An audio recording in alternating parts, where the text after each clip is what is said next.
Transgenders మీ గురించి చెప్పాలంటే, అంటే చాలామంది ఎప్పటినుంచో చెప్తా ఉంటారు.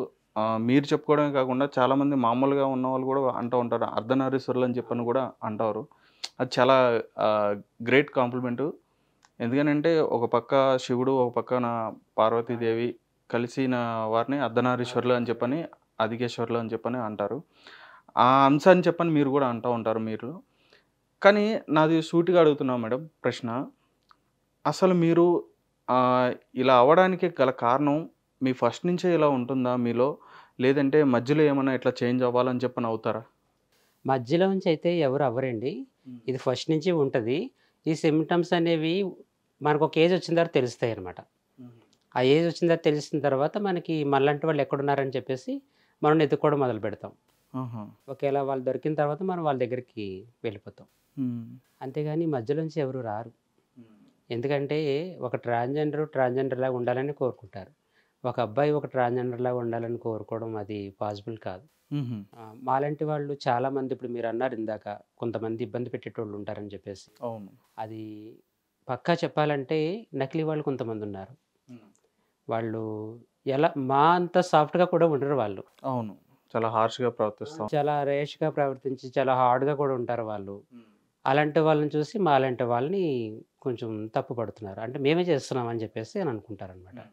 సో, అది కాదని నేను చెప్తాను. అసలు అంజలి గారు అసలెక్కడ పుట్టారు? అసల చదువు ఏంటి? అసలు ఎలా జరిగింది? ఏంటి చెప్పండి ఒకసారి? మా సొంత ఊరొచ్చి కాకినాడ. హుహు. ఆంధ్ర. మాది ఆంధ్ర కాకినాడ. హ్మ్. నేను 10థ్ క్లాస్ వరకు చదివాను. హుహు. నా 10థ్ క్లాసు 2003 ఆ టైంలో అయిపోయింది. హుహు. 2004 నుంచి నేను ఈ ఫీల్డ్‌లోకి రావడం జరిగింది. 2004 నుంచి. 2004 నుంచి నేను ఈ ఫీల్డ్‌లోకి రావడం జరిగింది. హ్మ్. సో, ఇక్కడే నేను 2004 నుంచి 2014 వరకు ఇక్కడే ఉన్నాను నేను. హైదరాబాద్‌లో. హైదరాబాద్‌లో ఉన్నాను. ఆహా! తర్వాత మళ్ళీ కాకినాడ షిఫ్ట్ అయిపోయాను. హ్మ్. 2014 ఆ టైంకి నేను కాకినాడ షిఫ్ట్ అయిపోయి, తర్వాత మళ్ళీ అక్కడ ఒక నెల, 2 నెలలు నాకు మంచిగా అనిపియలేదు. ఎక్కడ మనకి అలవాటైతే అక్కడే ఉంటాం కాబట్టి, అవును. ఇంక నాకక్కడ మళ్ళీ మంచిగా అనిపియపోయేసరికి మళ్ళీ ఇక్కడికే వచ్చేసిన. మళ్ళీ ఇక్కడ ఇక్కడే సెటిల్ అయిపోయాను ఇంకా. అంటే మీరు 10థ్ వరకు చదివని చెప్పని అంటున్నారు. మరి మీరు ఇంట్లో ఉన్నప్పుడు అంటే మీరన్నారు ఇందాకే అన్నారు. ఈ సింప్టమ్స్ అనేవి ఉంటాయి. హ్మ్. వాళ్ళేంటంటే ఆ సింప్టమ్స్ ఎవరికైతే ఉంటాయో వారు అలాగే ఉండాలని చెప్పని వాళ్ళు ఫీల్ అవుతారని చెప్పని మీరన్నారు. రైటే. మరి మీకెప్పటి నుంచి ఆ సింప్టమ్స్ అని నాకు మీకు ఫస్ట్ నుంచి ఉన్నాయా చిన్నప్పటి ఫస్ట్ నుంచి? నుంచి అంటే ఆహ్, నేను చదువుకునే టైంలో సిక్స్త్ క్లాస్ నుంచి, ఎయిత్ క్లాస్ నుంచి మీ ఊహ మాక్సిమం తెలిసిన కాడి సెవెంత్ నుంచి. నా ఊహ తెలిసిన దగ్గర నుంచి. హ్మ్. ఇప్పుడు నాకు సెవెంత్, ఎయిత్ ఆ టైంలో మనకి అబ్బాయిల మీద ఫీలింగ్స్ వస్తుంటాయి. హ్మ్. ఇప్పుడు ఒక అబ్బాయికైతే ఒక అమ్మాయి మీద ఫీలింగ్స్ వస్తుంటాయి కదా! హ్మ్. మాలో ఏంటంటే ఒక అబ్బాయి మీద ఫీలింగ్స్ వస్తుంటాయి. ఓకే. అబ్బాయిలతో ఎక్కువ ఉండాలనిపిస్తది. హ్మ్. అట్లా ఆ రకంగా అనిపిచ్చేది. అంటే ఇప్పుడు మీరప్పుడు అబ్బాయిగా ఉన్నప్పుడు ఫ్రెండ్స్ మామూలుగానే ఉంటది కదా!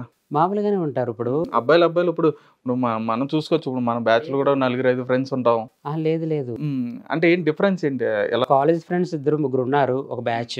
వాళ్ళు హ్మ్. ముగ్గురు ఒకేలా ఉంటారు. హ్మ్. వాళ్ళ ముగ్గురు నడవడిక ఒకేలా ఉంటది. వాళ్ళ ముగ్గురు మాట తీరు ఒకేలా ఉంటది. హ్మ్. సో, ఇప్పుడు నాతో ఉన్నవాళ్ళు ఇంకో మిగిలినిద్దరు పర్ఫెక్టెడ్. హ్మ్. ఆళ్ళు బాయ్స్. హ్మ్. నేను మాత్రం కొంచెం డిఫరెంటు. ఓకే. సో, నా మాట తేడాగా ఉంటది. నా నడవడిక తేడాగా ఉంటది. హ్మ్. వాళ్ళు నన్ను గమనించొచ్చు.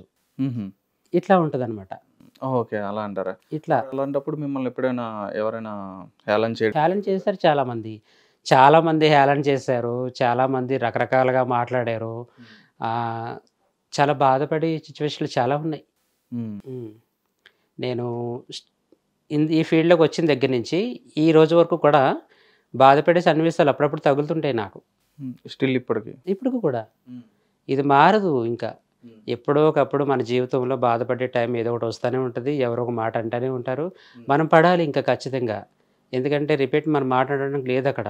హ్మ్. మనం ఉన్నది ఈ పొజిషన్‌లో ఉండి వేరే వాళ్ళ మాట అంటే వాళ్ళు ఎందుకన్నారని మనం గమనించాలి. హ్మ్. మన ఇది వాళ్ళకి నచ్చలేదు కాబట్టి అంటారు. హ్మ్. సో, రిలేషన్‌షిప్ అనా, తర్వాత బయట ఫ్రెండ్స్ అన్నా ఎవరో ఒకళ్ళు మాట్లాడతారు. హ్మ్. మీ పేరెంట్స్ ఎట్లా ఏమన్నారు? మీరు ఫస్ట్ అసలు మీ ఫీలింగ్ ఎట్లా చెప్పారు వాళ్ళకసలు? చెప్పలేదు నేను. నా ఫీలింగ్స్ అసలు నేను ఎవరికీ చెప్పలేదు. హ్మ్. సో, నేను అందరిలాగే ఇంట్లో చిన్న చిన్న పనులు చేయడము. హ్మ్. ఇంట్లో ఇల్లంతా క్లీన్ చేసి, హ్మ్. బార్సలు గట్ట క్లీన్ చేసి, హ్మ్. ఇంట్లో ఎవరు లేనప్పుడు మా సిస్టర్‌వి ఇట్లా బట్టలు వేసుకోవడం ఇట్లాంటివి చేసేదాన్ని ఎవరు లేనప్పుడు. మీరా? హ్మ్. తర్వాత నాకు భయమేసింది చెప్పాలంటే. ఏమన్నా అంటారేమో, కొడతారేమో అని భయమేసింది నాకు. ఇంకా ఆ టైంలో నాకు 10th వరకు నేను ఊహ పట్టాను. 10th అయిపోయిన తర్వాత ఇంకా చెప్పేదేమి లేదు, చెప్తే వినరని చెప్పేసి ఎవరు మాత్రం ఒప్పుకుంటారు మనం ఇలా రెడీ అవుతున్నామంటే. అవును. సరే అని చెప్పేసి నేను మా వాళ్ళ దగ్గరికి వెళ్ళిపోయాను. తర్వాత వాళ్ళకి నిమిత్తంగా నేను సర్ది చెప్పుకున్నాను. వాళ్ళు అయినా యాక్సెప్ట్ చేయలేదు. మెల్లిగా ఇప్పటికి పర్వాలేదు. అంటే ఎలా తెలుసుకుని ఎలా వెళ్ళిపోయారు? మీకు మీకు ఎలా తెలిసింది ఇట్లా వెళ్ళిపోతే ఇలా అవుతుందని చెప్పని? నేనున్నాను. సో నేను ఏదైనా పని మీద బయటకు వెళ్తుంటాను. నాలాంటి వాళ్ళు ఎవరో ఒకరు ఉంటారు. వాళ్ళ ప్యాంట్ షర్ట్ మీద ఉంటారు.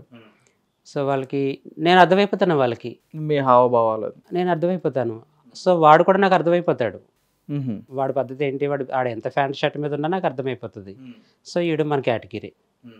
మన దగ్గరికి వచ్చి మాట్లాడారనుకో, ఉంటావా, నువ్వు ఎక్కడ ఉంటావు, ఏంటి మీ ఊరేంటి, మీ పేరేంటి, నువ్వు ఎక్కడికి వచ్చావు, నువ్వు కరెక్ట్గా ఇదేనా, లేకపోతే మగోడవా, ఇలా కొన్ని మేము కనుక్కొని చార్జ్ తీసుకోవడం జరుగుతుంది. మిమ్మల్ని అప్పుడు చార్జ్ తీసారా? అట్లా మా పెద్దవాళ్ళు అలాగే నన్ను చార్జ్ తీసుకున్నారు కాబట్టి నేను ఇప్పుడు ఇలా ఉన్నాను. అలా ఎవరో ఒకరు చార్జ్ తీసుకునే వాళ్ళు దేవుడు చూపిస్తాడు దారి. అవును, ఖచ్చితంగా. అప్పుడు మనం ఈ ఒంటరి అయిపోయామని చెప్పేసి మనం రోడ్డు మీద నడుచుకుంటూ పోతే ఎవడన్నా కాకి అన్నం పెడతాడు ఆ పూటకి. ఇప్పుడు నారేశ్వరం నీరు వేయాలని ఖచ్చితంగా ఉంది సామెత. అవును, సేమ్ ఇదే అంతే. అంటే ఇప్పుడు మిమ్మల్ని చార్జ్ తీశారు, ఇప్పుడు రైట్ మీరు చెప్పారు నారేసినోడే నీరు పోయాలని చెప్పన్నారు. ఇప్పుడు మిమ్మల్ని చార్జ్ తీసి ఏం చేశారు?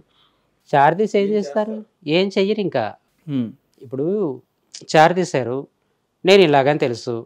సో నేను అందమైన చీర కట్టుకుంటాను, చక్కగా అందంగా రెడీ అవుతాను, ఎక్కడన్నా బయట నా కోటి కోసం నేను వెళ్తాను, సంపాదించుకుంటాను, తెచ్చుకుంటాను. ఒకవేళ నేను బయటికి వెళ్ళలేని పరిస్థితిలో నేను సంపాదించుకున్న డబ్బులు ఏమైనా ఉంటే అవి నేను తింటాను. ఇది వాళ్ళు చార్జ్ తీస్తే మనకి కిరీటాలు అవి ఇవేం పెట్టరు. కాకపోతే మన బ్రతుకు తెరువు బాగుండేలా వాళ్ళు చూస్తారు. ఎందుకంటే నువ్వు ఇలా అయిపోయావు, ఒక ఆడదానివి కాదు, ఒక అబ్బాయివి కాదు, అవును, ఇట్లా అయిపోయావు. సో నిన్ను ఎవరు చూడరు. ఇప్పుడు మాలాంటి వాళ్ళు మమ్మల్ని చూస్తారు.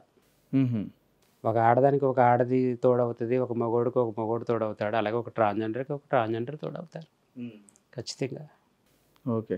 అంటే మీరు ఇప్పుడు జనరల్గా మీ స్కూల్ నుంచి వచ్చినప్పటికి మీ ఫ్రెండ్స్ ఎవరైతే ఉన్నారో వాళ్ళతో ఆడుకునేటప్పుడు కానీ ఎప్పుడైనా ఇప్పుడు అమ్మాయిలతో ఆడేవారా, అబ్బాయిలతో ఆడేవారా? అమ్మాయిలతో కూడా ఆడుకుంటేదాన్ని, తొక్కుడు బిళ్ళ చాలా ఆటలు ఆడుకునేదాన్ని నేను. అబ్బాయిలతో ఆడుకున్నప్పుడేమో అబ్బాయిల దగ్గరికి వెళ్ళి దాక్కుండేదాన్ని. ఎందుకంటే అబ్బాయిలు అంటే ఇష్టం కాబట్టి అబ్బాయిల దగ్గరికి వెళ్ళి దాక్కుండేదాన్ని. అవి జరిగిపోయిన అవి తలుచుకుంటేనే చాలా హ్యాపీనెస్ అనిపిస్తుంది. చాలా హ్యాపీనెస్. ఆ రోజులు మళ్ళీ రావు. ఇప్పుడు మళ్ళీ ఫ్రెండ్స్ కూడా ఎక్కడెక్కడ ఉన్నారు. ఈ మధ్యకాలంలో ఎప్పుడైనా కలిసారా? ఎవరైనా టచ్ లో ఉన్నారా? నాకు బాగా వెళ్ళినప్పుడు నాకు మా బ్యాచ్లో ఇద్దరు ఉంటారు మంచిగా నాతో ఫ్రెండ్లీగా మంచిగా ఇప్పుడు కూడా మాట్లాడతారు వారు నాతో.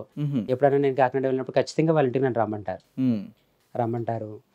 వాళ్ళ మదర్ వాళ్ళతో కూడా నాతో బాగా మాట్లాడిపిస్తారు, వాళ్ళ మిస్సెస్ వాళ్ళతో కూడా బాగా మాట్లాడిస్తారు, నాకేమైనా బట్టలు పెడతారు, నాతో ఆశీర్వదించుకుంటారు. అప్పుడు నన్ను ఎలా చూస్తారు, ఇప్పుడు కూడా నన్ను అలా రిసీవ్ చేసుకుంటారు వాళ్ళు. ఇప్పుడు ఇంకా కొంచెం గౌరవం పెరిగింది అనుకుంటున్నాను నేను. అవునా? చూస్తాను, తెలుస్తుంది మాకు కూడా. బాగా చూస్తారు. Hit TV presents like, share, comment. TV వాళ్ళకు కూడా నేను ఒక సర్ప్రైజ్ ఇద్దాం అనుకుంటున్నాను. మీరు మాత్రమే జెస్సీ ఎందుకు అయ్యారు? ఇలాంటి అమ్మాయిలకి పిలవడానికి బాగుంటుంది.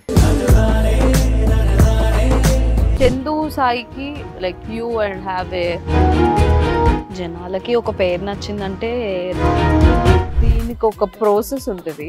ఎందుకు ప్రాసెస్? డైరెక్ట్‌గా వెళ్ళిపోదాం. ఏదైనా ఒకటి మర్చిపోయినావా నువ్వు? మర్చిపోయినా మేడం. ఏం మర్చిపోయావు? నా గుండె.